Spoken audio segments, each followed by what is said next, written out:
이 영화는 독재에 관한 영화다. 아버지가 히틀러라면 어머니는 괴벨스라고 보는 것이 맞을 것 같아요. 이 영화에 나오는 모든 인물들은 이름이 없습니다. 근친적 요소까지 금기시되는 모든 것들이 완성이 된 거죠. 자꾸 이런 얘기가 더럽네요.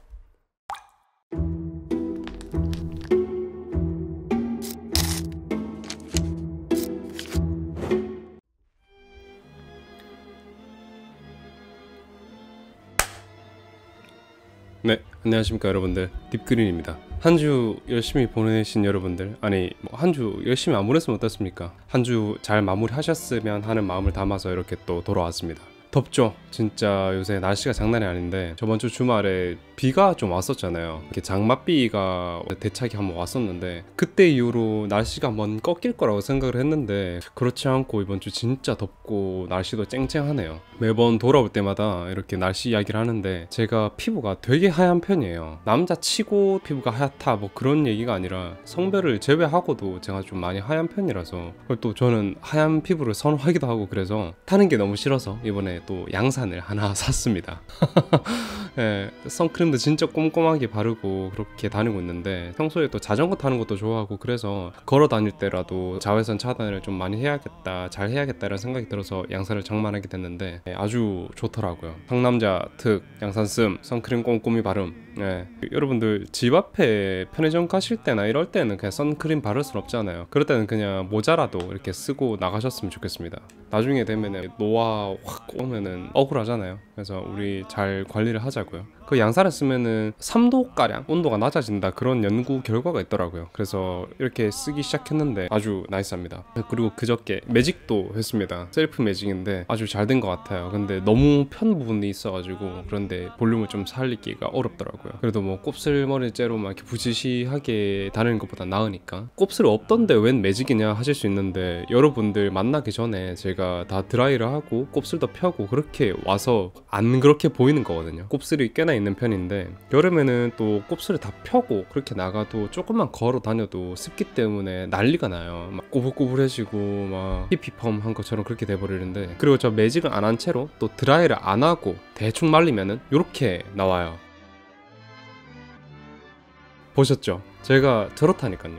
그것도 이렇게 매직을 해놓으면 습기가 올라와도 곱슬 올라올 일이 없으니까 되게 편합니다. 네, 이번 주 한 주 또 이렇게 알차게 보내고 있다라는 사실 또 여러분들한테 말씀을 드리면서, 그러면은 오늘의 한 곡 소개, 스몰 뮤직 토크 해봐야죠. 오늘 소개할 노래는 다니엘 시저의 Always입니다. 가장 최근 앨범인 Never Enough의 그 앨범에 수록된 곡이고 타이틀곡이라고 할 수 있겠습니다. 다니엘 시저를 입문하게 된 계기가 Get You라는 곡을 우연찮게 들은 거였어요. 개추가 수록된 바닐도 지금 저기에 비치를 해놨는데, 이 노래는 세상에서 가장 관능적이고 섹시한 사랑 노래다 이렇게 얘기를 할 수 있겠어요. 그래서 이 곡을 듣고 이 다니엘 시저라는 아티스트에 대해서 관심이 많이 생기게 된 거죠. 그래서 그 이후로 본격적으로 이 아티스트에 대해서 파보기 시작했습니다. 좀 생소하신 분들은 저스틴 비버의 피치스 중간 벌스 피처링을 한 그 사람이라고 생각하시면 좀 아실 것 같아요. 그리고 또 이 가수에 대해서, 또 이 장르에 대해서 이야기를 하자면 하루 종일 한 24시간 동안 해도 마르지 않고 계속 할 수 있는데, 사실 이 Always 이 노래 말고도 더 좋다고 생각하는 노래도 많긴 한데 이 가수에게 입문하시기엔 이 노래가 가장 알맞겠다라는 생각에 이렇게 추천을 드립니다. 다니엘 시저는 PB R&B의 바통을 잡고 계속 앞으로 나가는 현재 진행형의 전설이 되어가는 그런 아티스트인데, Always 이 노래는 얼터너티브 R&B에다가 콘템포러리 R&B가 섞인 발라드적 요소가 가미된 그런 사랑곡이다 이렇게 생각을 하시면 될 것 같아요. 처음에 울려 퍼지는 몽환적인 일렉 피아노가 뭔가 마음을 뭉클하게 만들면서 시작을 하는데, 그 음의 마지막이 가사가 가슴을 적시고 시작을 해요. 하루 끝내고 고요한 방 침대에 누워가지고 이어폰 끼고 이 노래 좀 크게 해놓고 들으면은 세상에 나랑 이 노래밖에 안 남은 것 같은 그런 기분을 한 번씩 느끼곤 하거든요. 붕 뜨는 기분을 이루어 말할 수가 없을 정도인데, 저는 음악을 들을 때 음악 전반적인 전체적인 기승전결 그리고 이거에 더불어서 가사에 좀 많이 집중을 하는 편이에요. 그 또 외국 가사라는 게 걔네들만이 쓰는 어떤 은어 이런 것들이 있잖아요. 그래서 우리가 거기에 맞게 의역을 해야 되는 경향들이 좀 많아서 접근성에 있어서 조금 까다롭다 이렇게 느낄 수 있는데, 이 노래 가사는 그 인종이나 그 나라의 또는 은어라든지 이런 거에 대해서 이해도가 많이 필요하진 않은 그런 곡입니다. 가사에 대해서 이야기를 하고 싶어요. 너와 나를 위한 자리는 언제나 네가 떠난 그 자리 그대로 머물 거야. 그리고 시간이 지나고 그냥 돌아보고 웃겠지. 잊지 않았으면 해. 그리고 난 언제나 여기 머물 거야. 우린 어떻게 흘러갈지 알고 있잖아. 난 아무것도 변하지 않길 기도해. 언제나 다른 사람 만나도 신경 안 써. 충분한 시간과 공간을 줄게. 난 그냥 네 곁에 스쳐가는 사람이 아니야. 언제나 여기 있을 거니까. 쉣, 너무 뭉클하지 않나요? 전 이 노래를 한 500번은 훌쩍 넘게 들었었는데 들을 때마다 좀 미칠 것 같아요. 너무 예뻐서. 세상에 영원한 것이라는 건 사실 없잖아요. 그런데도 불구하고 영원이란 말이 존재한다는 거는 그런 것 같습니다. 영원하길 바란다는 그런 마음. 근데 여기서 다른 사람 만나고 와도 돼, 여기선 좀 엥 싶은데 딴지 안 걸겠습니다. 그냥 이 좋은 기분만 가져가고 싶네요. 또 당장 최근은 아니지만 이 노래 노래방 기계에도 나왔더라고요. 그래서 한 3일간 매일 코노 가가지고 이 노래 부르고 그랬어요. 지금도 갈 때마다 무조건 부르는 곡이기도 하고요. 음악 하나 듣고도 이렇게 감동받아가 난리 부르스를 치는데, 제가 진짜 미친 로맨스 영화 보고 나면은 어떻겠어요. 제가 언제 한번 로맨스 영화 또 힐링 영화 이런 것들도 들고 올 테니까 여러분들 그때 또 새로운 기분으로 한번 맞이해 주셨으면 좋겠습니다. 다니엘 시저의 비주얼적인 이야기를 잠시 하자면 앞니가 뭔가 빠진 것처럼 이렇게 벌어져 있어요. 저 틈새가 바로 음악력인가? 음악 터널인가 싶은 생각이 매번 드는데, 그런 비주얼마저도 굉장히 설득력 있는 그 자체로 좋아하는 아티스트입니다. 교정은 따로 안 했으면 좋겠어요. 뭔가 시그니처가 된 것 같아가지고. 그리고 이빨 이야기를 하다 보니까 든 생각인데, 제 영상에서 제가 거의 주인공격으로 이렇게 딱 나오잖아요. 그렇다 보니까 저희 외적인 여러 요소에 대해서 이야기가 많이 나올 법한데, 지난 영상에서 제 송곳니를 보고 송곳니가 굉장히 날카롭다 이렇게 얘기를 하시면서 그런 의미에서 송곳니 한번 해줬으면 좋겠다라는 댓글을 봤어요. 그 댓글의 빌드업을 보고 너무 감탄을 해서 이렇게 송곳니 오늘의 영화 정해봤습니다. 여러분들이 추천해주신 떼시스, 서스페리아, 살로소돔 뭐 이런 것들, 이런 영화들 다 생각을 하고 또 고르려고 하던 와중에 리뷰 요청이 많았던 영화였기도 하고요. 그래서 이렇게 들고 와봤는데, 이 영화는 영화 자체가 굉장히 특이하고 기괴해요. 블랙 코미디 같은 그런 성격을 띠고 있는 영화이기 때문에 이런 영화들 가운데에서는 배우들 연기 자체가 매우 독특하고 실생활과 달리 매우 어색해 보이는 그런 연출도 하고 있습니다. 문제적 관점을 가지고 있는 부분도 있고 해석 자체에 어려움을 많이 느끼고, 그래서 결말이 어떻게 되는 건데, 이게 뭘 의미하는 건데, 이렇게 궁금해 하시는 분들이 굉장히 많았어요. 그래도 그럴 게 아까 말씀드렸다시피 영화의 채 자체가 괴기스럽게 짝이 없기 때문에 많은 해석을 요구하고 고찰을 수반하는 그런 부분이 있습니다. 그리고 본격적으로 이야기하기는 앞서서 감독에 대해서 잠깐 이야기를 하고 넘어가자면, 요르고스 란티모스 감독입니다. 이 감독의 영화들을 피상적 시선으로만 봐서는 이 영화들이 뭘 의미하는지도 모를 거고, 오히려 다 보고 나서 뭔가 몽롱한 꿈을 꾼 듯한 그런 기분을 받게 될지도 모르겠습니다. 이게 바로 이 란티모스 감독의 특징이라고 할 수 있겠습니다. 이 사람의 대표작인 더 랍스터, 킬링 디어, 이 영화들도 다 마찬가지입니다. 그리고 앞으로의 리뷰에서도 이 영화들 다 다뤄볼 예정이니까 또 기다려 주셨으면 좋겠습니다. 여러분들 서두에 또 너무 많은 이야기를 하고 넘어가면 재미없잖아요. 줄거리 먼저 살펴보면서 오늘도 깊게 다 파고 들어보겠습니다. 여러분들 한번 가보시죠. 이 영화에 등장하는 등장인물들은 따로 이야기를 드릴 필요가 없을 것 같아서 생략을 하겠습니다. 뭉뚱그려서 이야기를 하자면은 5인 가족이 주인공인데 그들에게 이름이 따로 부여되지 않았습니다. 그래서 오늘 그들을 지칭할 단어로 어머니, 아버지, 남편, 아내, 막내 아들, 둘째 딸, 첫째 딸, 큰딸 이런 식으로 얘기를 할 거니까 그 부분에 대해서 좀 감안을 해주셨으면 좋겠어요. 영화 시작하고 누군가 카세트 플레이어를 틉니다. 어학 카세트 테이프인 것 같은데 오늘 배울 단어들이 쭉 나열됩니다. 바다, 고속도로, 여행, 카빈 소총, 그리고 해당 단어들로 여러 예문들이 흘러나오는데 좀 많이 이상합니다. 흘러나오는 예문들이 하나도 맞지 않고 마치 조현병 환자가 두섭시 읊어대는 그런 예문들이 이 카세트 테이프에서 흘러나오고 있습니다. 그리고 어느 욕실에서 상의를 탈의한 남자가 긴장된 모습으로 서 있습니다. 동공 이리저리 흔들리는 가운데 맞은편에는 곱슬머리에 단발머리를 한 여자가 뭔가 마지못한 표정으로 앉아 있어요. 한 사람 더 있어요. 그들의 사이에 껴있는 사람인데 단발머리의 한 여성입니다. 이 단발머리 여성은 둘을 번갈아 보다가 이 둘에게 뭔가를 제안해요. 놀이인지 내기인지 그런 것을 제안하는데 뜨거운 물을 틀어놓고 손가락을 댄 뒤에 가장 오래 버티는 사람이 이기는 그런 내기를 하자 이렇게 얘기를 합니다. 그리고 그들만의 규칙을 정하고 있습니다. 배출구가 가장 큰 욕조의 수도꼭지로 경기를 하자 이렇게 결정을 합니다. 게임의 이름은 뭐라고 할지 그렇게 고민하다가 장면은 넘어가게 돼요. 한 여성이 조수석에 타 있는데 안대를 쓰고 있습니다. 어깨에는 어떤 경비인지 무슨 경원인지 시큐리티라고 쓰여져 있고요. 운전하고 있는 사람은 남성입니다. 그리고 남성을 직접적으로 보여주지 않고 이 안대를 쓰고 있는 여성을 보여주면서 이 대화를 보여주게 돼요. 근데 묘한 긴장감이 느껴지기도 합니다. 어디로 끌려가는 것일까요? 아니면 세상 밖을 못 보게 하려는 것일까요? 일상적인 대화를 나눈 듯 하지만 분위기는 묘하게 강압적입니다. 안대를 쓴 채로는 밖을 바라보지도 못하고 어떤 행동도 하지 못합니다. 이 남자의 차는 어떤 집과 같은 곳에 도착을 합니다.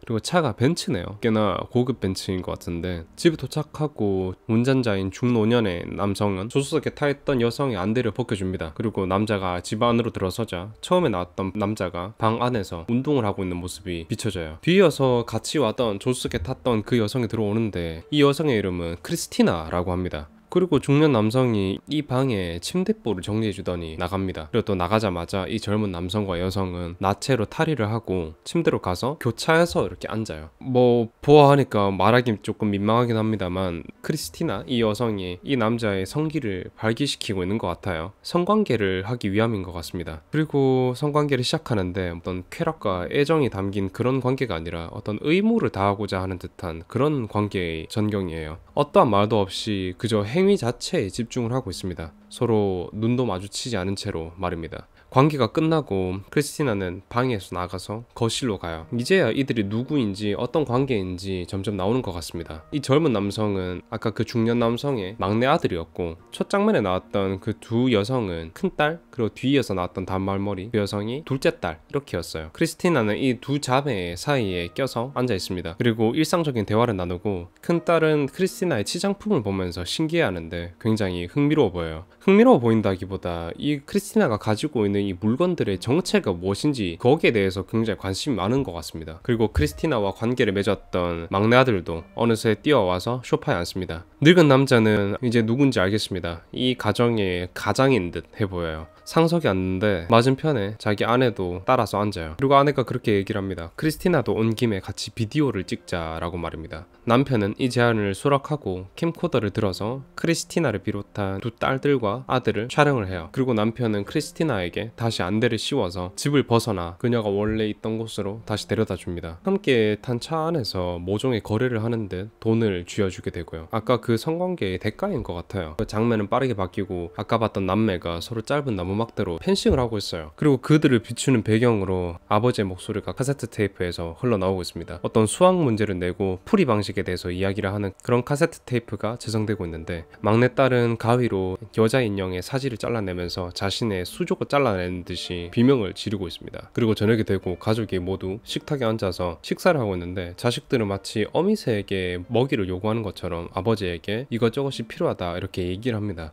그렇게 각자 이야기를 하는 가운데 스티커에 대한 이야기를 꺼내게 돼요. 스티커를 각자 얼마나 모았는지에 대해서 이야기를 나누는데 이 중에서 남동생이 가장 많이 모았다라는 이야기를 하면서 딸들에게 분발할 것을 요구해요. 무슨 칭찬 스티커를 이야기하는 것 같은데 글쎄요. 이 집에서 일어나는 모든 것들이 심상치 않음을 우리는 쉽게 알아챌 수 있겠습니다. 딸들의 표정이 시무룩해하는 가운데 간만에 TV를 보자고 이야기를 하고 이를 아버지가 수락해요. 모두가 신나하는 가운데 소파에 앉아서 3남매가 TV를 시청하게 됐습니다. 근데 둘째 딸이 이 방송을 미리 알고 외우기라도 한 것처럼 앞으로 나올 대사들에 대해서 혼자 중얼중얼거리고 있습니다. 그리고 화면은 이 가족이 무엇을 보고 있는지 그 TV를 들여다보여주게 되는데 일반 공영 방송이라든지 여타 케이블 채널 그런 것들이 아니라 그동안 아버지가 캠코더로 찍어뒀던 홈비디오였어요. 그리고 둘째 딸이 대사를 줄줄 외우고 있다라는 것 자체가 이 영상을 수도 없이 많이 봤다, 또는 이 홈비디오에 거의 세뇌당하듯이 시청을 해왔다라는 것을 보여주는 이야기겠죠. 뭐 이런 집이 다 있노 싶어요. 뭔가 외부로부터 강력히 차단을 당한 그런 집안임을 우리는 알 수 있게 됐습니다. 이후 아들은 아버지 차 세차를 하고 있어요. 구석구석 깨끗이 차를 세차하고 혼자 무언가를 중얼거리는데 형에게 무언가를 이야기하고 있습니다. 또 다른 형제에 대해서 실체가 아직은 나오지 않았어요. 그리고는 혼자 중얼거리면서 내가 형보다 세차를 더 잘하지, 내가 더 잘하지, 이런 이야기를 하고 있습니다. 그것도 아무도 없는 풀과 담장을 보면서 그렇게 중얼중얼거리다가 벼랑간 담벼락 너머로 돌을 마구 던져대고 있어요. 담장은 그냥 담장이 아닙니다. 바깥 너머로 절대 넘어갈 수 없는 그런 높이의 높고 기다란 벽이었는데 이 돌을 던지는 모습을 부모님이 보게 됐어요. 그리고 아들은 변명으로 형이 바깥에서 도발을 했다라는 그런 이상한 이야기를 합니다. 형이라뇨? 글쎄요, 이 영화에서는 아직 형이라고 할 만한 존재가 없는데 계속 그런 이야기를 합니다. 어쨌든 그 행동에 대한 대가로 리스테린 같아 보이는 엄청 자극이 심한 가글을 입에 머금고 있는 벌을 받습니다. 고통스러워 보이지만 마음대로 뱉거나 도망칠 수 없었고 어머니가 뱉으라는 명령이 떨어지자 비로소 끝나게 돼요. 이 모습을 두 딸은 매우 무기력하게 바라만 보고 있을 뿐입니다. 어떤 말과 행동에 따라서 이 자녀들이 부모에게 교정을 받고 즉각적으로 응징을 받는 모습이 이 영화 전반적으로 계속 나오게 돼요. 아버지는 이리저리 외부 활동을 하는데 거대한 공장의 관리자라고 일을 하고 있음을 우리는 알 수 있게 됐습니다. 크리스티나를 만나기도 해요. 크리스티나는 이 공장의 검문소라고 해야 될까요? 거기에 보안 직원으로 일하고 있는데 아마 이 가족의 아버지, 이 사람의 영향력 아래에 있는 사람인 듯해요. 그리고 아버지는 회사 직원과 대화를 하는데 아내에 대한 질문을 하게 됩니다. 데이트는 하냐라는 질문에 대해서 그렇지 않다라고 대답을 하고 아내는 그 어떤 외부 활동도 반기지 않는다라는 이야기를 전해주게 돼요. 글쎄요, 아내도 이 남자의 감시 체계 아래 있는 것일까요? 아니면 실제로 스스로 외부와의 단절을 선언하고 나선 것일까요? 저희는 지금까지는 알 수 없습니다.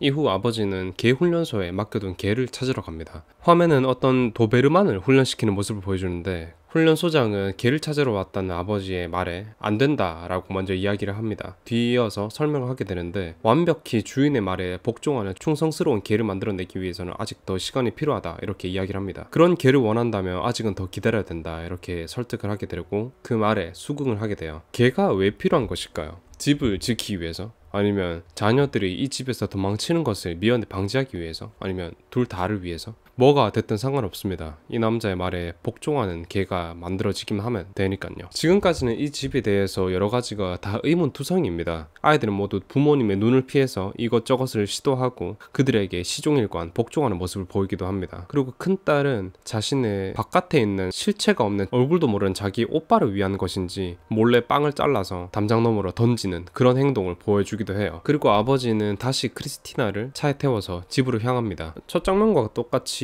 눈에 안대를 씌운 채로 말입니다. 아마 아들의 성상납을 시킬 목적이지만 아들은 자기 방에서 관계를 거부하게 돼요. 그리고 이 사실을 비밀로 해달라고 이야기를 합니다. 크리스티나는 그 즉시 방으로 나와서 큰딸에게 가요. 그리고는 큰딸이 저번부터 관심을 가졌던 그 머리띠를 대가로 자신의 성기를 핥을 것을 요구합니다. 큰딸은 그 말대로 해주고는 머리띠를 받아요. 근데 이상하게도 이 큰딸은 자기 여동생에게 찾아가서 어떤 행위를 하는 것을 대가로 자신이 받은 머리띠를 주겠다 이렇게 얘기를 합니다. 그리고 요구했던 행위는 크리스티나가 요구했던 그런 성적인 요구와 비슷한 것이었어요. 여동생은 언니의 팔을 핥고 머리띠를 얻어내게 됩니다. 이후 장면이 바뀌고 세 남매가 정원에 누워서 일광욕을 즐기고 있어요. 남동생은 자기 비행기 장난감으로 놀고 있어요. 큰딸은 못 보던 장난감이라면서 어디서 났냐고 물어보는데 남동생이 퉁명스럽게 신경 끄라고 이야기를 합니다. 어떤 질투인 것인지 그 말투에 대한 보복인 것인지 그 장난감을 훔쳐서 담장 너머로 던져버리게 돼요.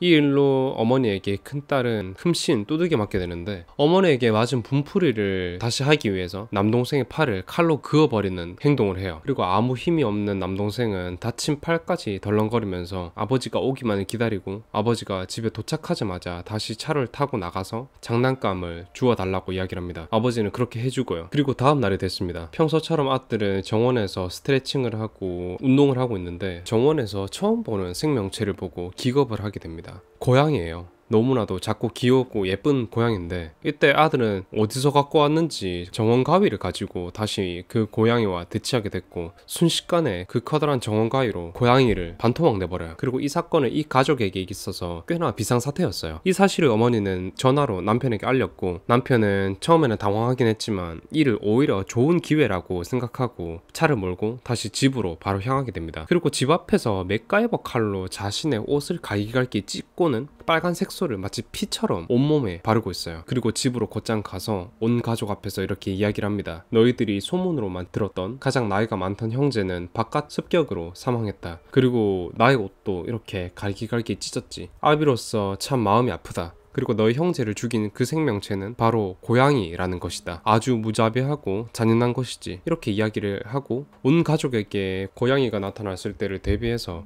행동 강령과 대처법을 가르쳐주게 돼요. 그리고 그 행동 강령이라는 게 엄청나게 좀 많이 기괴한 모습인데 모든 가족 구성원이 마치 개처럼 엎드려서 컹컹 짖는 것이었어요. 집 지키는 사나운 개처럼 말입니다. 그리고 이 모습이 정말 괴기스럽고 추하기 짝이 없습니다. 그렇게 훈련이 끝나고 담장에 형을 추모하기 위해서 모였습니다. 노란 꽃을 담장 너머로 던지면서 그 나름의 추모를 하기 시작하는데 아들이 나지막이 이야기를 내뱉습니다. 우리 형도 나처럼 고양이를 물리쳤다면 좋았을 텐데. 곧 저녁이 되고 부부는 관계를 막 마친 직후에 대화를 나누고 있어요. 임신을 했다고 해요. 쌍둥이라고 하는데 아들과 딸이라는 이야기를 합니다. 근데 글쎄요, 병원에 간 적도 없는 어떻게 성별을 알지라고 생각할 찰나에 남편이 이야기합니다. 아들 둘로 하자, 아니 새 쌍둥이로 하기로 하자. 이게 도대체 무슨 말인지 모르겠다라는 생각이 들 때 아이들을 모아놓고 임신 사실을 알리는 장면이 나오게 돼요. 그리고 어머니가 이렇게 이야기를 합니다. 아들 2명과 개 하나를 앞으로 낳을 것이다. 그리고 너희가 말을 너무 잘 안 들어서 이대로는 안 되겠다 싶어서 지금 낳으려고 하는 것이다. 그리고 그 장난감도 나눠야 해서 불만이 생기겠지만 지원군이 늘어나는 것이라고 생각하라. 이렇게 이야기를 하게 돼요. 아마 어떤 서로 간의 감시 체계를 강화하고 경쟁 심리를 자극시키기 위한 그런 이야기인 것 같습니다.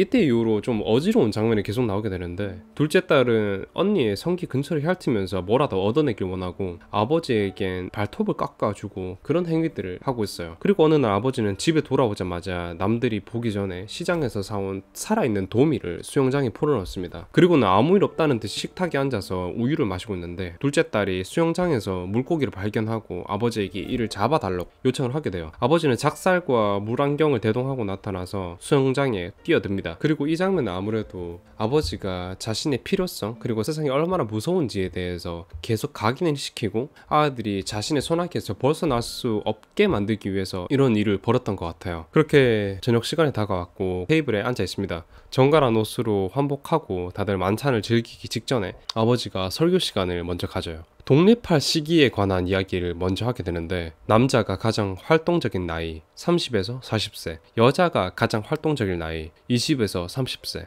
그리고 독립을 할 시기 바로 송곳니가 빠졌을 때, 그리고 면허를 딸 시기 송곳니가 다시 자랐을 때. 근데 이때 큰딸이 어머니에게 물어봅니다. 음부가 뭔지에 대해서 질문을 하게 돼요. 어머니는 잠깐 당황하는 듯하지만 이내 음부란 거대한 전구라고 알려주게 됩니다. 이처럼 어머니는 조금이라도 자극적인 같은 그런 내용에 대해서는 끊임없이 함구하고 다른 사실로 알려주면서 자신이 생각하는 부정적인 단어에 대해서 차단을 시도하고 있는 것 같습니다. 이때 분위기를 환기하기 위해서 아버지가 아이들에게 할아버지가 불러준 노래를 들려주겠다라고 이야기를 합니다. 아이들은 그게 무슨 곡인 줄 아는 것 같습니다. 다들 너무 좋아라 하는데 이때 아버지가 바이닐 한 장을 꺼내서 턴테이블에 올려요. 무슨 노래가 나올지 잠시 기대할 때 상당히 익숙한 노래가 우리 귀에 들려오게 됩니다. 프랭크 시나트라의 Fly to the Moon인데 어차피 세상과 단절된 채로 살아가는 아이들에게 이 시나트라의 목소리가 할아버지의 목소리라고 속이는 건 이 부모에게 별로 어렵지 않은 것이었음을 우리는 알 수 있게 됩니다. 그리고 이 노래의 가사를 제 멋대로 의역해서 아이들에게 들려줘요. Fly to the moon, 아빠는 우리 사랑해, and let me play among the stars. 엄마는 우리 사랑해, let me see what spring is like on Jupiter and Mars. 엄마는 우리 사랑해, 그래 사랑해. 그리고 이후의 내용들은 그들이 나를 사랑하니까 집은 봄으로 가득하고 봄이 내 가슴에 흘러넘쳐 나는 말을 잘 들으니까 우리 부모님이 우리를 사랑한다. 이런 식으로 멋대로 가족에 관한 노래로 해석을 해서 아이들을 감동시켜요. 이 노래에 감화된 아이들은 서로를 붙잡고 춤을 추고 따뜻하고 정겹고 행복한 가족의 모습을 보여주게 됩니다. 그 다음날 크리스티나는 또 아들에게 상담을 하기 위해서 찾아오고 아들과의 관계가 끝나고 아들에게 이런 이야기를 하게 됩니다. 꿈에서 너희 아버지와 내가 감자를 굽고 있었는데 네가 좀비가 돼서 나타났다 라고 말입니다. 그리고 아들은 좀비가 뭔지 모릅니다. 이후 크리스티나는 바로 큰딸에게 찾아가서 아래를 헤엄칠 것을 또 요구해요. 이번에는 헤어 젤을 대가로 말입니다. 근데 큰딸은 그것보다 더 큰 것을 바라는 것 같아요. 그것은 바로 크리스티나가 가지고 있던 비디오 테이프였어요. 크리스티나는 그것은 절대 안 된다라고 이야기를 하지만 큰딸은 네가 나에게 머리띠를 준 것을 아버지에게 폭로하겠다라는 반협박으로 아래를 핥아주고 비디오를 얻어내게 됩니다. 아들은 크리스티나에게 들은 좀비라는 단어가 무엇인지 굉장히 궁금해하는 것 같습니다. 그리고 이를 바로 어머니에게 찾아가서 질문합니다. 그리고 어머니는 잠깐 당황해서 그런 것은 어디서 본 것이냐 라고 물어보고 대충 대답하는 아들에게 좀비란 말은 노란색 꽃이다 라고 또 이상하게 의역해서 대답을 해줘요. 그리고 아들에게 좀비는 노란 꽃이라고 인식되게 됐습니다. 그리고 그날 밤 큰딸은 크리스티나에게서 받은 비디오를 부모님 몰래 보고 있습니다. 아버지가 잠에서 깨서 내려오는 인기척이 들리자 아무것도 하지 않은 척 비디오를 숨기고 아버지에게 불안함을 호소합니다. 그리고 그 다음날 오전 창가에 앉아서 그 비디오를 보고 나서 어떤 말도 안 되는 문장을 혼자 읊어보고 있는데 제가 영화 줄거리 초반에 이야기했던 조현병 걸린 환자처럼 이야기를 하는 그런 예문들이 흘러나왔다고 했잖아요. 그것과 비슷한 이야기를 계속 쭉 늘어놓게 돼요. 아무래도 그 비디오에서 나왔던 단어의 뜻들이 자신이 알고 있던 것과 매우 달랐기 때문에 자신이 알고 있던 모든 것이 이상하다라는 의심을 여기에서 처음 했을 것 같습니다. 그리고 그 영화에서 나왔던 폭력 장면을 괴성을 지르고 포도주스를 머금고 피인 것 마냥 뱉어대면서 섀도우 복싱을 하는데 어떤 복싱 영화 그런 것들을 본 것 같아요. 그리고 큰딸은 그 비디오를 아버지에게 들켜요. 아버지는 완전히 분노가 대폭발했습니다. 그 비디오를 테이프로 봉인하고 그것으로 큰딸의 머리를 사정없이 때려쳐요. 큰딸은 너무 아프지만 그저 맞고만 있을 수밖에 없습니다. 그러나 큰딸에게 있어서 그 비디오를 보고 나서 지금 어떤 거대한 마음의 변화가 찾아오게 된 것 같아요. 그리고 자신의 여동생에게 지금부터 자신은 브루스라고 선언하게 됩니다. 자신도 이름을 가지고 싶다라는 여동생에게 이름을 가진다면 사람의 이름을 가져야 된다라고 이야기를 하면서 네가 나를 브루스라고 부르면 내가 고개를 돌려서 반응을 하겠다 이렇게 이야기를 합니다. 바로 이어서 여동생이 자신의 언니에게 브루스라고 여러 번 부르는데 마치 슬랩스틱 코미디를 보여주듯이 브루스라고 부를 때마다 굉장히 과장스럽게 여동생을 돌아보게 돼요. 이제 뭔가 자아가 생기는 듯해 보입니다. 그리고 이제 그녀의 이름은 브루스인 것일까요? 그리고 장면이 바뀌어서 큰딸에게 비디오를 제공해줬던 크리스티나를 따로 불러내게 됩니다. 몇 가지 이야기를 하다가 곧이어서 바로 본성을 드러내게 돼요. 크리스티나의 집에 있던 비디오 플레이어를 TV에서 떼내서 그것으로 크리스티나의 머리를 가격합니다. 두 차례나 강하게 가격한 후에 쓰러진 크리스티나에게 나중에 네 자식들도 불행한 일이 생기길 바란다 라고 이야기를 하고는 자리를 뜹니다. 이제 아들의 성욕을 처리해줄 인물이 사라졌으니 새로운 인물을 모색하고 있는데 너무 충격적이게도 자신의 두 딸 중에 한 명을 직접 선택하게 하는 것으로 결론 지었습니다. 방식도 너무 기괴한데 화장실에 남동생이 나체로 욕조에 눈을 감고 앉아있는데 뒤이어서 자기 누나 두 명이 나체로 들어오게 돼요. 그리고 더 마음에 드는 육체를 눈 감은 직감으로 선택을 하게 되는데 선택된 사람은 큰딸이었습니다. 그리고 어머니는 자신의 큰딸을 마치 창녀처럼 치장시키고 아들의 방에 넣습니다. 그리고 세상 기괴한 관계를 가지는데 온갖 금기시되는 그런 모든 것들이 완성이 된 거죠. 근친적 요소까지 포함하게 된. 그리고 크리스티나에게 별 흥미를 느끼지 못하는 것 같아 보이던 아들은 오히려 자신의 누이에게 더 적극적인 모습을 보이고 있습니다. 이 끔찍한 관계가 끝나고 여기에서 큰딸이 그렇게 이야기를 합니다. 여기서 한 번만 더 하면 진짜 씨를 말려버리겠다라는 으름장을 놓게 됩니다. 다음 날이 되고 큰딸은 이제 세상과 접촉하기 위한 시도를 본격적으로 시작하게 돼요. 부모님의 침실에 숨겨진 전화기를 몰래 꺼내서 어디론가 전화를 걸어보기도 합니다. 이내 실제 신호가 가기라도 했는지 놀라서 황급하게 내려놓고 다시 전화기를 원상복구시켜놔요. 그리고 이날은 부모님의 결혼기념일 날이었습니다. 그리고 두 딸은 한 방에 모여서 서로의 옷 매무새를 점검해주고 있고요.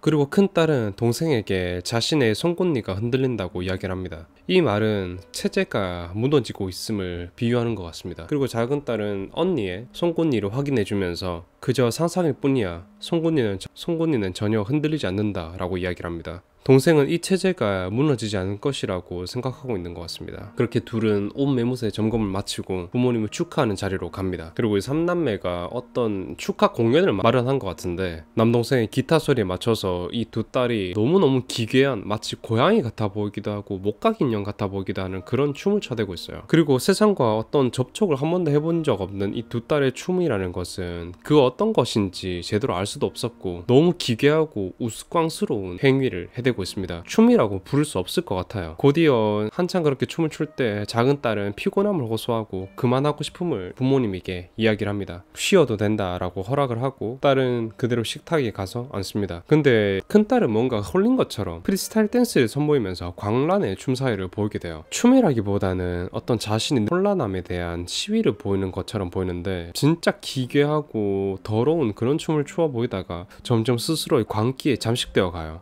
이 춤사위에 놀란 어머니가 큰딸을 그만하라고 저지를 하면서 식탁에 앉히게 됩니다. 그리고는 쉴 새도 없이 큰딸은 갑자기 식탁에 놓인 컵케이크를 마구 집어먹고 있습니다. 그렇게 세상에서 가장 이상한 결혼기념일 파티가 끝나고 큰딸이 화장실에서 거울을 바라보고 있습니다. 거울을 한참 동안 바라보고 있는 큰딸의 옆에는 어떤 아령이 하나 놓여져 있는데 그렇게 거울을 보는 듯 하다가 갑자기 큰딸은 아령을 들어서 자신의 송곳니를 사정없이 내려칩니다. 결국 세면대에 온 사방에 큰딸의 피가 튀었고 결국 송곳니는 날아가고 없어지게 됐어요. 송곳니가 결코 흔들리지 않으니까 자신이 뽑겠다라는 것이었습니다. 어떤 거대한 자유의지를 보여주고 있는 대목인 것 같습니다. 얼굴에 피칠갑을 하고 엄청난 고통이 뒤따랐지만 송곳니가 마침내 빠진 그 모습을 보고 드디어 독립이구나, 자유구나 하는 생각에 행복한 듯이 흡족한 미소를 띄우고 있습니다. 이제 독립하기 위한 모든 조건이 완성됐습니다. 큰딸은 이제 밖으로 나갈 것입니다. 거실에 잠들어 있는 어머니를 피해서 빠른 걸음으로 정원을 향해 나가고 있습니다. 결심을 한 듯이 아버지의 차로 가서 트렁크를 열고 그 안으로 들어갑니다. 뒤이어 트렁크 문을 닫고 이 밤이 지나가기만을 기다리고 있습니다. 둘째 딸은 총을 얻어내기 위해서 아버지의 온몸을 핥아대고 있고 이런 둘째 딸에 의해서 잠에서 깬 아버지는 곧장 일어나서 화장실로 향하게 돼요. 근데 피범벅이 된 세면대를 보고 놀란 아버지는 세면대 안에 버려진 큰딸 브루스의 송곳니를 보고 놀라서 그녀를 찾아 나서게 됩니다. 온 가족이 이를 알게 되었고 모두 집에서 뛰어나와서 큰딸을 찾습니다. 둘째 딸은 혹시 브루스라는 이름을 듣고 반응하지 않을까 싶어서 브루스라고 소리치면서 그녀를 찾아보지만 큰딸의 모습은 어디에도 보이지 않습니다. 아버지는 곧이어 대문을 열고 밖으로 뛰쳐나가서 큰딸을 찾아보지만 그마저도 무의로 돌아갈 뿐이었고 남은 가족은 미친 것처럼 대문간에 개처럼 엎드려서 컹컹 지저대고 있습니다. 아마 고양이라는 외부 생명체에 의해서 공격당해 납치를 당했다고 생각해서 그런 것이 아닐까 하게 되는 모습입니다. 아마 지금은 큰딸을 찾을 수 없을 것이라고 생각한 부부는 테라스에 앉아서 이야기를 합니다. 딸을 잃어버린 슬픔에 아내는 하염없이 눈물을 흘리고 있고 그런 아내에게 내일은 개를 다시 찾아올 것이다 이렇게 이야기를 합니다. 다음 날이 되고 아버지는 날이 밝자마자 차를 타고 자신의 개를 맡겨둔 훈련소로 향하고 있습니다. 훈련소에 도착하고 아버지는 차에서 내려서 급히 안으로 들어가게 되고 아버지가 떠나고 남은 차 트렁크를 한참이나 비춰주다가 그렇게 영화는 끝이 나게 됩니다.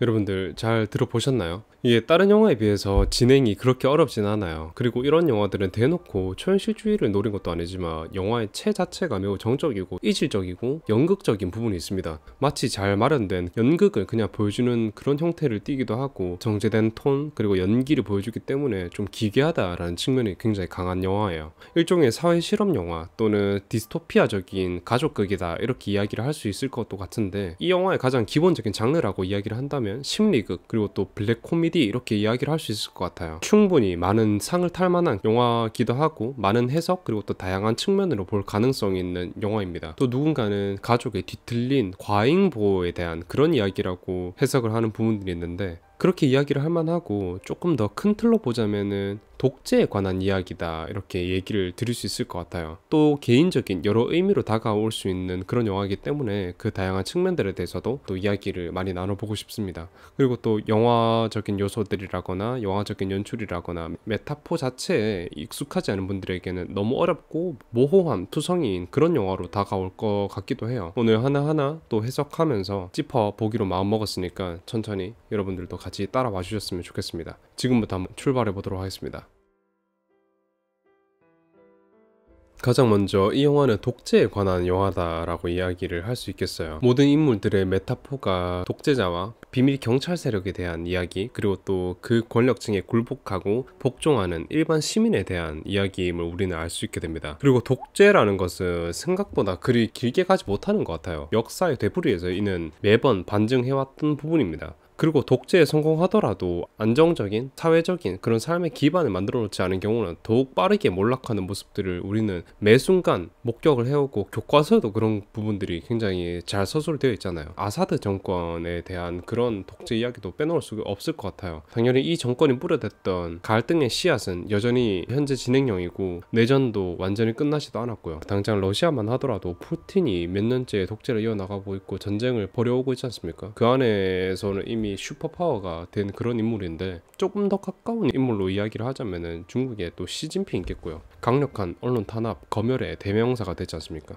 그리고 더 가까운 국경을 마주하고 있는 북한이라는 일당 독재가 3대째 부자 세습으로 이어지고 있지 않습니까? 그리고 또 얼마나 이 당에 의해서, 김정은 체제에 의해서 세뇌를 당하고 당의 무서움이 뼈에 박혀 있으면은 탈북자들 가운데서도 몇몇은 아직도 김정은을 비난하는 이야기를 하지도 못하는 그런 지경입니다. 이 독재 행태가 사실 형체가 없거나 먼 나라 이야기다라고 생각할 게 아니라 당장 가까운 곳에서 계속 벌어지고 있기 때문에, 또 우리나라 역사 속에서도 이런 강력한 독재자들이 존재해 왔었죠. 투르크메니스탄 등등 여러 국가의 독재자들이 여전히 존재하고 있기도 하고요. 그리 과거의 이야기가 아니라 현재 진행형임을 우리는 목격하면서 살아가고 있습니다. 그리고 이런 독재 체제 아래서 자각하는 자, 생각하는 자, 고뇌하는 자, 이런 인간들은 위험 분자로 지명당하게 됩니다. 그리고 세상 밖에 끊임없이 의문을 품고 궁금해하는 자신의 딸에게 어머니와 아버지는 물리적 위해를 가하는 것으로 탄압을 가하지만, 그러면 그럴수록 큰딸은 더욱 각성하고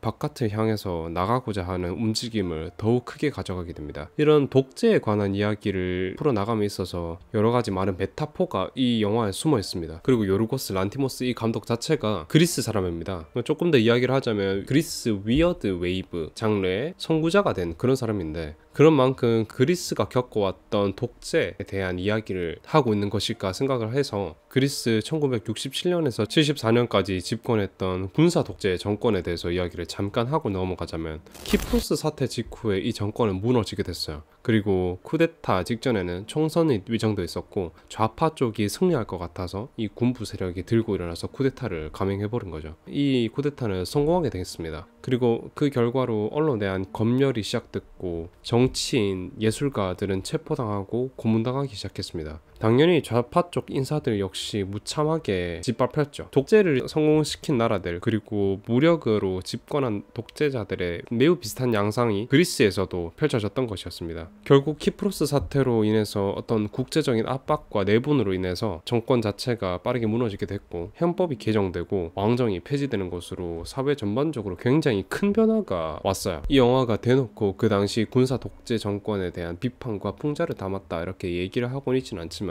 당시 기저에 깔려있던 검열과 통제 이런 것들을 이 영화에 조금은 담은 것이 아닐까 이렇게 생각하게 됐습니다.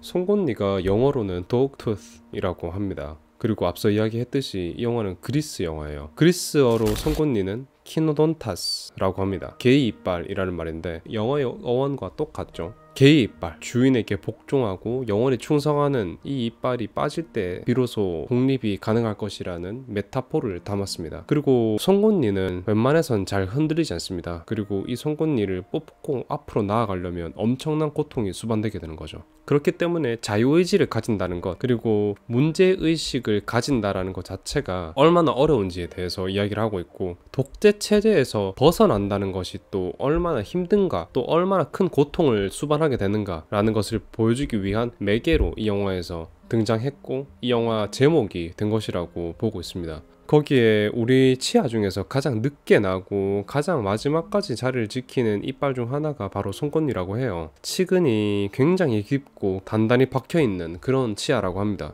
인간의 복종하는 심리라는 것, 그리고 그 복종에 순응하는 그 태세가 이렇게나 떨쳐내기 어렵다라는 이야기를 하고 있는 것 같습니다. 그리고 이 영화는 어느 정도 사람들에게 있어서 깨어있음을 촉구하는 그런 부분이, 그런 메시지가 담겨있다, 이렇게 또 받아들여지게 됐어요. 이 가족의 세 자식들은 이미 성인의 나이를 지나고 있고 이미 유치가 다 빠지고 영구치가 자란 지 오래입니다. 그리고 가장 빠질 확률이 없는 치아 중 하나인 송곳니, 개의 이빨이 빠질 때야말로 독립할 때라고 아이들을 속여요. 매번 이 영화 속에 나온 아이들은 모르겠죠. 송곳니는 빠지지 않는다는 것. 매번 나은 대우와 자유를 말로만 약속하는 독재 정권을 이 아버지에게 빗대서 비꼬는 것은 아닐까라는 생각이 들게 됐습니다. 뭐 대충은 알겠는데, 그래서 결말이 대체 뭔데? 라는 생각이 드실 수 있을 것 같아요. 왜 아버지는 개를 찾으러 가야겠다라고 하는 것이며, 큰딸은 도대체 어떻게 된 것인가? 왜 탈출하는 것인가? 앞으로 탈출을 하긴 하는 것인가? 살아있긴 한 건가? 지혈이 안 됐을 텐데 이미 사망한 것은 아닐까? 라는 여러 가지 궁금증이 있으실 거라고 생각을 해요. 그리고 제가 보기에도 이 영화의 결말은 굉장히 모호해요. 저 트렁크가 벌컥 열리기만을 기다린 관객들에게 힘 빠지는 결말을 제공하게 됐는데, 그것이 이 감독이 노린 심리라고 생각을 하게 됐습니다. 먼저 결말에 대해서 확정적인 이야기를 하기 앞서서 트렁크라는 것은 이 집의 바깥 세계와 이 집 안에 그 경계, 그 어딘가라고 보게 됐어요. 트렁크 안에 갇혀서 밖으로 나오긴 했다만 아버지의 공간 그 자체인 차 안에서는 완전히 벗어나지 못하게 됐습니다. 열린 것도 아니고 닫힌 것도 아닌 그 중간에 끼인 상태에서 끝났으니 탈출의 성공 여부에 대해서는 감독이 직접적으로 이야기를 하지 않았다, 이렇게 해석이 가능하겠습니다. 조금 더 깊게 이야기를 하자면 신체적으로는 그 집에서 나왔다 치더라도 정신적으로는 매우 불안정하고 세상에 대해서 아는 것이 없기 때문에 집 안에서 통하던 상식이 바깥과는 매우 다르다라는 그런 괴리감을 느낄 거고 준비가 되어 있지 않을 거라고 생각을 하고 있어요. 그리고 큰딸의 탈출이 어느 정도 반쯤은 성공한 것으로 보아서 이 가족의 세계관 그리고 체제는 빠르게 무너질 것으로 보여집니다. 큰딸을 잃어버린 날 어머니가 큰딸의 실종으로 흘린 눈물의 의미는 사랑하는 딸이 사라져서 흘리는 눈물이 아니라 이 체제가 붕괴될 것에 대한 불안과 낙담으로 인한 눈물이라고 해석을 했어요. 그리고 여기서 아버지가 개를 데리러 가야겠다라고 한 이유에 대해서 또 궁금해 하실 것 같은데, 저는 이 부분에 대해서 체제가 붕괴하는 조짐의 두려움을 크게 느꼈다고 봐요, 아버지가. 그래서 남은 아이들이라도 이 안에 지키고 싶다라는 생각에 개를 찾으러 가는 것, 그리고 거기에서 이탈한 존재인 큰딸을 찾으러 오기 위한 수단으로 그 개를 데리고 와야겠다, 이렇게 얘기를 한 것 같습니다. 이런 것들을 다 추합한 결과 저는 큰딸이 완전한 독립은 또 탈출은 실패했다라고 생각을 하고 있습니다. 범국가적인 이야기로 잠깐 넘어가 보자면 실제로 독립을 성공하는 것 같은 나라들에게는 또 다른 거대한 국가들의 침공이, 또 다른 독재자의 출현들이 예고되기도 하고 따라서 더욱 고통받는 결말이 되기도 하잖아요. 당장 우리나라만 그렇다 해도 그렇지 않습니까? 한반도 자체가 일본에게 먹혔다가 일본에게 해방되자마자 38선 위로 소련이 점거하게 됐고 밑에는 미군이 신탁 통치를 하게 됐잖아요. 저 트렁크 안에서 안 죽고 살아나왔다고 하더라도 세상 물정 하나 모르는 이 젊은 여자에게 시커먼 속내를 가진 인물들이 빠르게 접근해올 수도 있고 팔려나갈지도 모르는 것이었고, 성적인 고문을 받고 착취를 당할 수도 있고 소리 소문 없이 살해를 당할지도 모르는 그런 것이죠. 이름도 없다라는 것은 이들이 출생신고조차 되어 있지 않다라는 것을 반증하는 부분이기 때문에 충분히 가능한 결말이라고 보고 있습니다. 언론의 주목을 받아서 구출될지도 모르겠지만 그럴 가능성은 현저히 낮다, 이렇게 보고 있어요. 당연히 피상적인 시선으로 이 영화를 바라보게 되면 과잉 보호하는 부모 밑에서 자란 아이들이 어떻게 파국을 맞이하는지에 대해서, 그들이 어떻게 반항하는지에 대해서 또 이야기를 넘어가 볼 수 있게 되지만 그렇게만 볼 영화는 아니라고 생각했기 때문에 이런 독재에 관련해서 해석을 내놓게 됐습니다.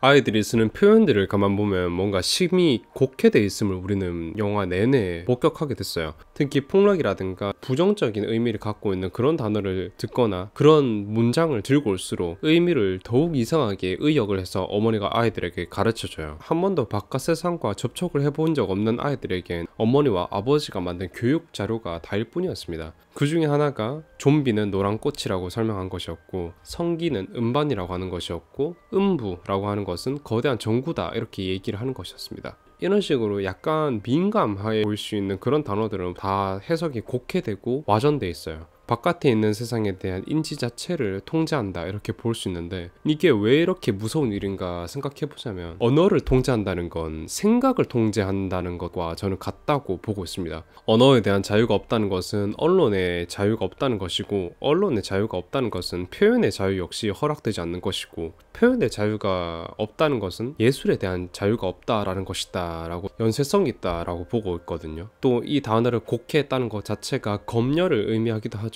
이런 식으로 강력한 검열을 당한다는 것 자체가 우리가 이 세상에 대한 의미를 평가하고 판단할 권리를 완전히 빼앗긴다라는 것이기도 합니다. 우리랑 가까운 나라들 한번 보십시오. 어디 말만 하면 다음날 사라지는 게 그 동네 일상인데 어떻게 자유롭게 이야기를 할 수 있겠습니까? 이처럼 표현의 자유 그리고 소통에 대한 자유를 잃어버린다는 것 자체가 이 아이들을 부모님이 강력하게 제재를 하고 있다라는 것입니다. 그리고 요르고스 란티모스 감독은 이 검열이라는 행태에 대해서 강력하게 비판을 하고 규탄을 하고 있는 의미에서 이 영화를 만들게 되었습니다.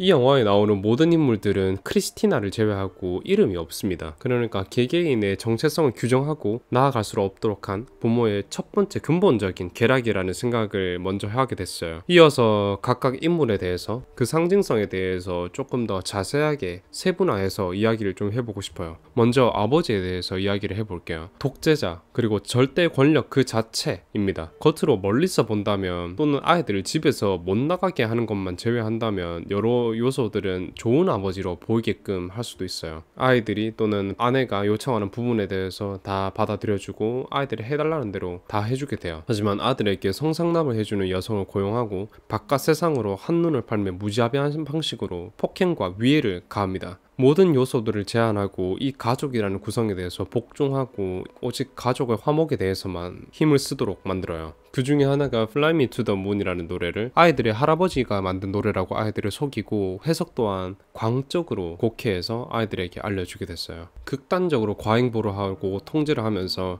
가족을 바깥 세상으로부터 격리를 시킵니다. 언어, 지식, 규칙을 다 자의적으로 재설정하고 세상에 있는 여러 관념과 통념들을 완전히 뒤바꿔버리게 됐어요. 그리고 가족으로 하여금 외부 세력이라는 것은 적이다 라고 인식을 시키면서 그 세뇌 속에서 자신이 만든 규칙을 더욱더 강화시키고 잘 따르도록 만들었어요. 이런 여러 가지들을 종합해 봤을 때 독재자 그리고 가부장적인 절대 권력 그리고 세뇌자 이렇게 이야기를 할 수 있겠습니다. 그리고 어머니입니다. 어머니는 게슈타포 그리고 독재자 편에선 경찰 군인 세력이라고 보는 게 맞을 것 같아요. 아버지가 히틀러라면 어머니는 괴벨스라고 보는 것이 맞을 것 같아요. 스스로를 남편이 만든 체제 안에 가뒀습니다. 그리고 그 체제에 가장 앞서고 때로는 남편보다 훨씬 더 잔혹한 위해들을 자식들에게 가해요. 그리고 아이들이 세상에 대한 갈구가 보일 때마다 새로운 바깥 위협에 대한 카드를 들고 나와서 집을 벗어난다는 것이 얼마나 절망적인 것인가에 대해서 으름장을 시종일관 놓고 있습니다. 그리고 언론 통제, 아이들이 어떤 부정적인 것들을 알지 못하도록 진실을 왜곡하고 단어들을 완전히 왜곡해서 알려주는 그런 사람이기도 합니다. 그리고 이것은 언론을 통제하고 진실을 왜곡하는 그런 세력으로도 비유가 가능하겠습니다. 그리고 남편이 만든 규정에 대해서 반하는 행위를 할 때마다 아이들에게 직접적으로 형벌을 내리는 인물이기도 해요. 손으로 딸을 좁히고 아들에게 엄청 따가운 가글을 한참 머금게 하는 그런 행위들 말입니다. 그래서 이 집안의 가장 강력한 프로파간다 이렇게 이야기를 할 수 있겠습니다. 그리고 또 이 영화에서 가장 중요한 인물인 큰딸에 대해서도 이야기를 해야 될 것 같습니다. 자유를 갈망하고 있고 세상에 눈을 떠가는 지식인층 그리고 그에 대한 행동으로 가장 손해를 많이 보고 탄압을 강력하게 받는 인물이라고 해석이 가능하겠어요. 그리고 그 계층을 대표해서 만든 캐릭터 이렇게 보여지기도 합니다. 크리스티나로 인해서 바깥 세상의 여러 가지에 대한 궁금증과 현재의 삶에 대한 여러 의문을 품고 불만을 가지게 되는 그런 인물이에요.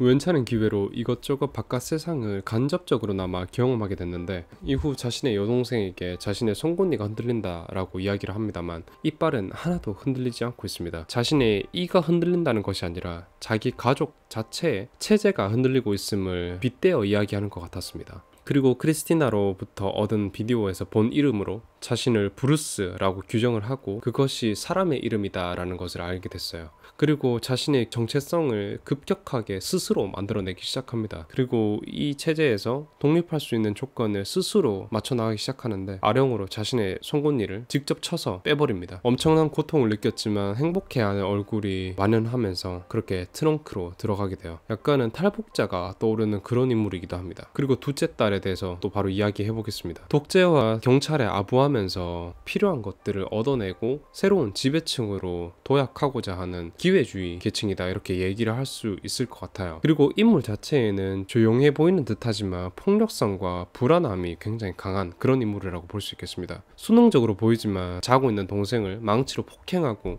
외부에서 들어온 고양이가 한 짓이라고 논점까지 흐리는 그런 모습까지 보이게 돼요. 아버지의 성적 욕구를 해결해주는 것 그리고 여러가지 편의를 봐주는 것으로 그 권력자의 옆에 빌붙는 그런 행동을 보이기도 하고 부단히 뭔가를 얻어내기 위한 기회주의자적인 인물이다 이렇게 얘기를 할 수 있겠어요. 그리고 중반부에 들어서 아버지에게 총을 요구하는 장면이 있는데 저는 그것을 큰딸이 버리고 나간 그 자리를 탄압으로 자신이 장악을 하고 꿰차려는 의도가 엿보인다라고 보여졌어요. 따라서 이 영화의 가장 강력한 방관자가 되기도 한 인물이라고 볼 수 있겠고 그리고 이 체제가 붕괴되어 감에 따라서 가장 빠르게 위로 치고 올라가려는 새로운 독재자가 될 잠재성이 보이는 인물이다 이렇게 결론을 지을 수 있겠습니다. 다음은 막내 아들입니다. 가장 말 잘 듣고 고분고분한 무력한 모범적인 시민이다 이렇게 해석할 수 있어요. 가장 강력하게 세뇌되어 있고 지도자가 말하는 모든 것을 믿고 따르는 무지한 일반 시민계층을 뜻하는 것 같아요.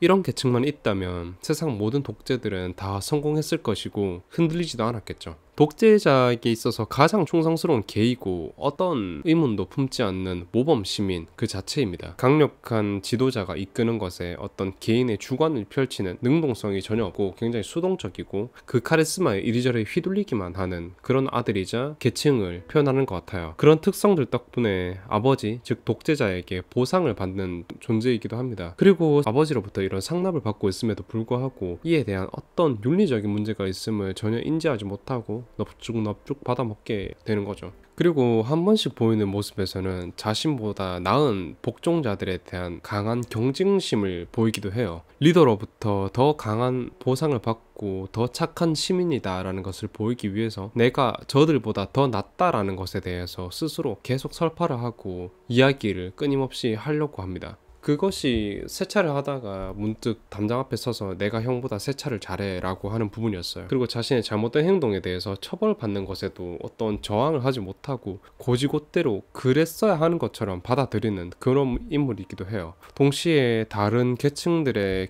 질투를 사기도 하고 큰딸 그러니까 지식인층에게 지탄을 받는 그런 인물이기도 합니다. 가지고 놀던 비행기를 뺏기고 큰 칼에 베여서 상처가 생기기도 하는 그런 장면들이 이 부분을 또 설명할 수 있겠습니다. 그리고 크리스티나가 있습니다. 존재 자체가 외부의 틈이다 이렇게 얘기를 하는 게 맞을 것 같아요. 그리고 이 가족에게 있어서 금기시되는 모든 것이다 라고 이야기가 가능하겠는데 아들의 성욕을 풀어주는 것에 더불어서 큰딸로부터 비밀리에 자신의 성적 욕구를 충당하면서 또 그 큰딸에게 성적 욕구를 심어주기도 해요. 레즈비언 에 관한 묘사가 적나라하게 나오기 때문에 이 가족이 가지고 있는 어떤 세계관과 금기시되는 그런 검열을 넘나드는 인물이라고 볼 수 있겠습니다. 그리고 큰딸에게 자신의 성적 욕구를 채워주는 것을 대가로 준 비디오는 이 딸에게 있어서 외부 세계의 모든 궁금증과 실제하는 것을 보여준 매개가 된 것이고 이 순종적이던 자식들에게 자아를 불어넣기 시작한 계기가 된 것이었어요. 그리고 앞서서 얘기했던 외부의 틈이라는 것은 균열이다 라고 이렇게 얘기를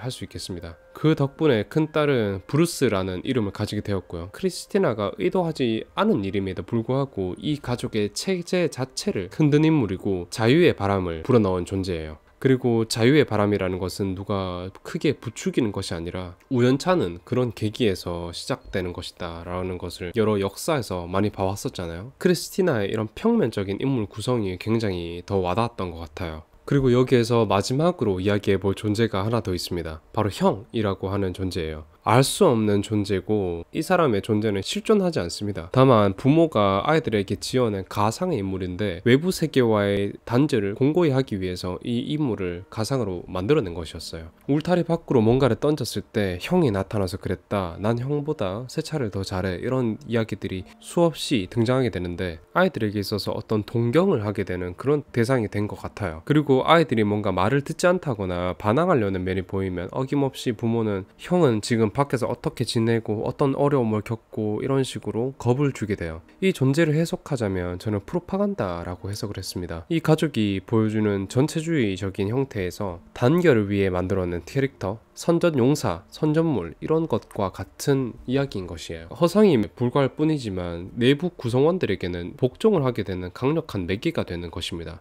그리고 의미를 이야기하기 전에 이런 인물 구성으로 인해서 이 영화의 강력한 메시지가 더 와닿게 되었던 것 같습니다. 그리고 크리스티나를 제외하고 모두 이름이 없다라고 이야기를 했었지만 마지막에 큰딸은 자신의 이름을 가지고 또 자아가 생기기 시작했어요. 자아라는 건 자신을 부르는 이름을 가지는 것으로부터 시작된다라고 생각을 해요. 나라는 존재에 대해서 파고들려면 이 세상이 무엇으로 불려지는지 자신의 정체성에 대해서 규정을 하고 앞으로 나아가는 것이 시작이다라고 생각하기 때문에 저는 이름이라는 것이 굉장히 중요하다라고 생각을 하고 있어요. 그리고 큰딸은 그 이름을 자신 스스로 지었습니다. 그리고 이름이라는 것은 남들이 타인이 지어주는 것임에도 불구하고 그 대부분은 부모가 되겠죠. 큰딸은 자신의 이름을 자기 스스로 지었습니다. 어떤 인물이 될지, 누구로 살아갈 것인지 결정을 했다라는 것을 보여주는 의미인 것 같은데 자신이 어떻게 불려질지 결정까지 한 이상 이 사람의 의지를 꺾을 수는 없는 것이다 라고 생각을 하고 있습니다. 그리고 실제로 그렇게 탈출을 감행하기도 했고요. 그리고 이 세 남매는 어머니와 아버지가 만들어낸 그 억압에 대해서 스스로 내면화를 하기 시작했던 것 같습니다. 아이들은 이에 대해서 큰딸을 제외하고 도망가려고 하지 않았어요. 그리고 스스로 훈련하고 그 규칙을 따르고 오히려 더 강화시켜가는 그런 방식으로 상황을 흘러나가게 만들었어요. 그렇다는 것 자체가 바깥 세상에 대한 공포를 실제 존재하는 것이라고 믿었기 때문이다, 이렇게 얘기를 할 수 있겠죠. 진짜 무서운 독재는 폭력보다 세뇌로 작동하게 되는 것 같습니다. 이 가족처럼 사람이 자기 스스로를 감시하고 옆에 사람을 자기들끼리 감시하는 이런 체계가 완성하게 되면 이 권력은 굉장히 안정적인 형태를 띄우게 됩니다. 아버지는 그 부분을 떼진자하게 알았던 사람이었고요. 아이들에게 스티커를 나눠주고 서로 더 경쟁심을 부추겨 왔던 것이죠. 무력으로 억누르지 않아도 두려움과 그런 왜곡된 마음으로부터 생긴 그런 믿음은 인간 스스로 복종하게 만드는 것이라고 보고 있습니다. 그리고 그 두려움이라는 것은 대를 이어나가게 돼요. 그리고 대를 이어나간다라는 것의 연장선으로 억압은 세습되고 끊임없이 또 후계자는 나오게 되어 있어요. 바로 둘째 딸이 그 부분을 굉장히 적나라하게 보여주는 것이라고 생각하게 됐습니다. 그리고 아들이 큰 누나와의 성관계에서 크리스티나와 달리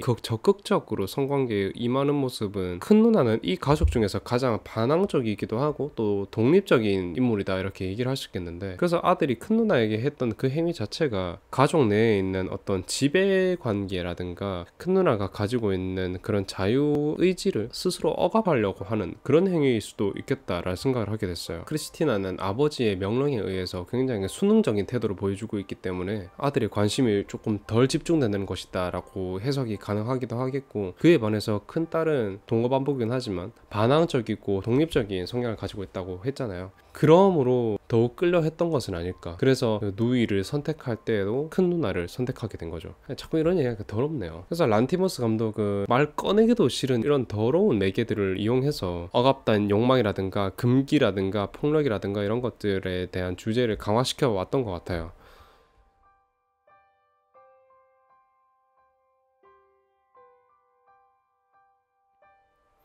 그래서 이때까지 제가 말씀드렸던 이런 모든 정보를 추합을 해보자면 독재에 대한 고발과 강력한 경고를 하는 영화다라고 또 결론이 내려지게 될 것 같아요. 독재가 벌어지는 요소들을 장면 하나하나로 세분화해서 다 비춰주고 있고, 어떤 장면에서는 이건 그냥 메타포가 아니라 그냥 그대로 보여주는 것이 아닌가 싶을 정도로 노골적인 장면들도 다수 포진해 있어요. 그리고 아까 독재의 말로에 대한 이야기를 해드렸었는데 이 얘기를 좀 더 추가해드리고 싶습니다. 독재라는 건 그냥 그 사람 하나를 없앤다고 사라지는 게 아니라고 봐요. 이런 구조 자체가 사람들에게 자리 잡고 다 그냥 그렇게 되는 거라고 인식이 자리 잡게 되면 당장의 독재가 사라져도 결국 자가 복제로 새로운 억압자가 생겨나게 되는 것입니다. 우리나라에서도 그런 역사가 되풀이 된 적이 있었고요. 그리고 또 외국에서 군사를 일으켜서 싹 갈아치웠는데 새로 들어찬 놈이 더 잔인한 통치자고 그런 예들이 심심찮게 나왔었잖아요. 그 흘러가는 모든 독재 양상들이 어느 정도 다 공유를 하고 있다, 다 비슷해 보인다, 이런 결론까지 추가할 수 있겠습니다.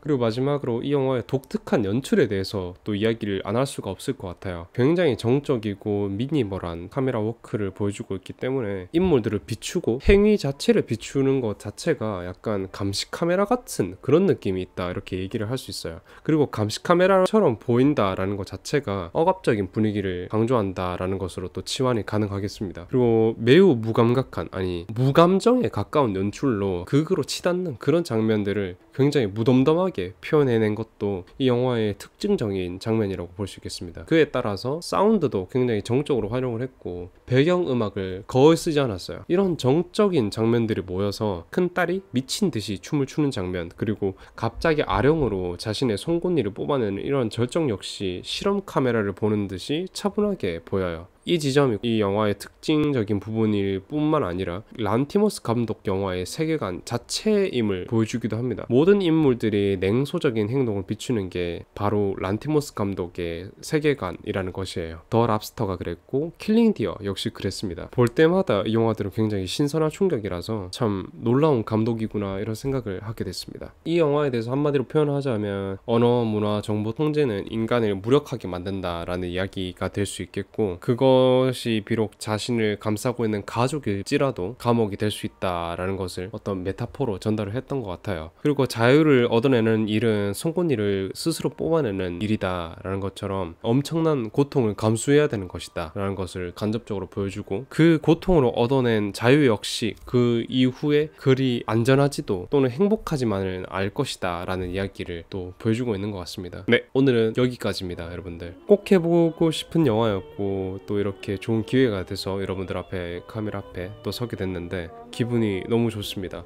막 영화 얘기를 하면서 막 굉장히 흥분을 한 상태라서 등에 지금 땀이 장난이 아닌데 지금 벌써 12시가 넘은 시간입니다. 얼른 씻고 자야 될 것 같은데, 이런 여러분들의 추천 목록을 볼 때마다 여러분들이 영화를 보는 시각이 얼마나 높은지, 교양 수준이 얼마나 또 고차원적인지 이런 것들을 확인하고 있는 것 같아요. 그래서 속으로 굉장히 놀라고 그렇게 하고 있거든요. 그리고 여러분들이 추천해 주시는 영화들 보면은 처음 보는 영화들도 많고, 그래서 너무너무 흥미로운 나날들을 보내고 있습니다. 그런 부분에 대해서 여러분들에게 정말 많이 배우고 있고 또 너무 감사한 부분입니다. 또 직전 영상에서 여러분들이 고봉밥으로 막 댓글들 많이 달아주셨는데 진짜 너무너무 놀랐어요. 이렇게 멋진 감상평을 볼 수 있다는 거는 진짜 특권인 것 같습니다. 여러분들 항상 감사드리고 또 자신만의 해석들 또 언제든지 남겨주시는 거 아시죠? 덕분에 이번 한 주 너무 즐거웠습니다. 여러분들 주말 시작하니까 맛있는 거 많이 드시고, 너무 피곤했다 하시는 분들은 잠 주무시고 낮잠도 좀 주무시고 음악 좋은 거 들으시고 또 네버 이너프